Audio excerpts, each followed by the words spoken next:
आप अपनी बेबाकी के लिए भी पहचान रखते हैं।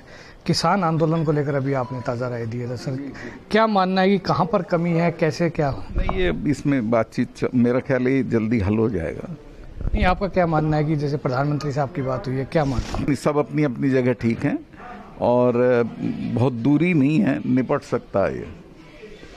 कौन सा एक बिंदु है जैसे एमएसपी को ऊपर लेकर आपने कहा कि असली बिंदु एमएसपी ही है। अगर सिर्फ एमएसपी को लीगलाइज कर देंगे तो उसके बाद बहुत आसानी से हम मसले को हल कर देंगे। क्या मानना है कि कहाँ तक मन बना रखा है केंद्र सरकार ने या ये मैं भी नहीं कह सकता, क्योंकि मैं कम्युनिकेशन में नहीं हूँ। केंद्र सरकार भी ओपन है, किसान भी ओपन है, बातचीत शुरू हो जाएगी तो ये हल हो जाएगा। लगता नहीं सर ज़्यादा लंबा समय हो गया? इतना लंबा समय चलना नहीं चाहिए और ये जल्दी से जल्दी निपटाना चाहिए, क्योंकि इसमें क्या हो रहा है कि जो सेक्शंस इन्वॉल्व हैं वो बिटर हो रहे हैं सरकार से, जो अच्छी चीज़ नहीं है। इसके अलावा भी देश में जो आंदोलन बढ़ रहा है, जैसे बंगाल में चुनाव में भी जा रहे हैं, देश में तो ये हर हिस्से में पहुंच चुका और अच्छी बात हुई है ये कि किसानों में ये अवेयरनेस आई कि तुम्हारे इश्यूज क्या हैं, जिसमें ख़ास तौर से फसल के दाम का इशू है। और ये आज से नहीं है, छोटू राम जी के ज़माने से। छोटू राम जी जब मिनिस्टर थे तो वो वायसराय से मिलने गए। वायसराय ने उनको कहा कि भाई मुझे बहुत गेहूं चाहिएगा, वर्ल्ड वार सेकंड चल रहा है। तो इन्होंने कहा कि गेहूं बहुत मिल जाएगा। वायसराय ने कहा मुझे 5 रुपये मन चाहिए। छोटू राम जी ने कहा कि गेहूं तो मैं दूंगा, लेकिन दाम आप तय नहीं करेंगे, दाम मैं तय करूंगा और मैं 7 रुपये से कम पे नहीं दूंगा। वायसराय ने कहा मैं फौज भेज के मंगवा लूंगा। छोटू राम ने कहा मैं जा रहा हूँ और मैं किसानों को कहता चला जाऊंगा कि खड़ा हुआ जला देंगे, लेकिन तुम्हें नहीं देंगे एक दाना। तो वायसराय ने उनके चीफ मिनिस्टर को बुलाया और कहा भाई तुम्हारा मिनिस्टर तो बड़ा अनाड़ी है। उसने कहा जी वो ऐसा ही और कह देगा तो गेहूं जल जाएगा। तो ये इशू तब से है कि किसान को फसल का वाजिब दाम नहीं मिल रहा है। जो चीज़ें वो खरीदता वो महंगी, जो पैदा करता वो सस्ती, तो हर साल उसकी खरीद की ताकत कम होती चली जाती है।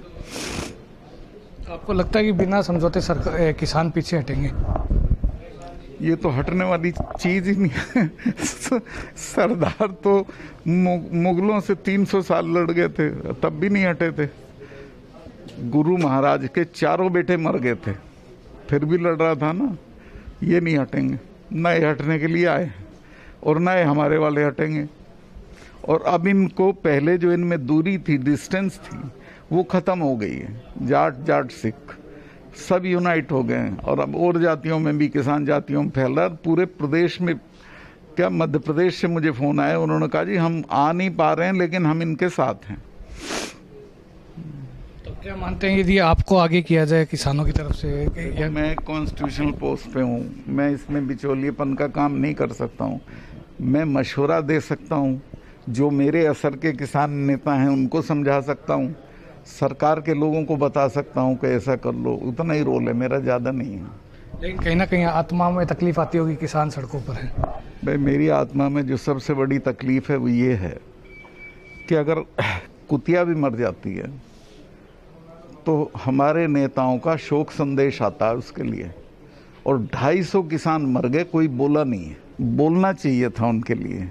अपना घर बार छोड़ के आए थे, किसी सवाल पे आए थे, कोई एक्सीडेंट में नहीं मरे। एक्सीडेंट के मरों को भी आप संवेदना भेजते हो और उनको नहीं भेज रहे हो, क्यों नहीं भेज रहे हो भाई?